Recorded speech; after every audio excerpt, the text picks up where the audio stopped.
আসসালামু আলাইকুম। হামজা চৌধুরী আবারও দেখিয়ে দিয়েছে কিভাবে গোল করতে হয়। বাংলাদেশ দেখুন আজকে দুর্দান্ত খেলেছে নেপালের বিপক্ষে। হামজা, জায়ন আহমেদ, সোহেল রানা, তপু বর্মন সবাই বর্তমান দারুণ পারফরমেন্সে। আজকে দেখুন হামজা চৌধুরী আজকে এই বাইসাইকেল কিকটা একেবারে অবিশ্বাস্য। তিনি আজকে বাইসাইকেল কিকটা কিভাবে দিছে একেবারে ভাই রোনালদোর মতো। তিনি দেখুন ভাই আজকে রোনালদোর মতো একেবারে বাইসাইকেল কিকটা দিয়েছে। বাংলাদেশে আজকে এই একাদশে ফাহমিদুল ইসলাম ছিল না। আজকে আমরা ফাহমিদুল ইসলামকে অনেক মিস করছি।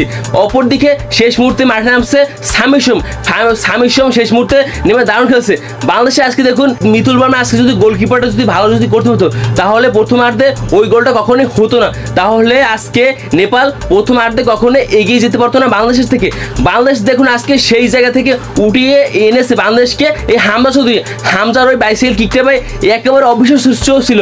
ওই জায়গা থেকে ভাই হামজা যে ভাই এভাবে যে গোল করতে পারবে কেউ কখনো ভাবতে পারে। এক প্রকার সেটা হামজাই করে দেখিয়েছে। কিন্তু হামজা আসার পর থেকে বাংলাদেশের দর্শকরা একেবারে জেগে উঠেছে।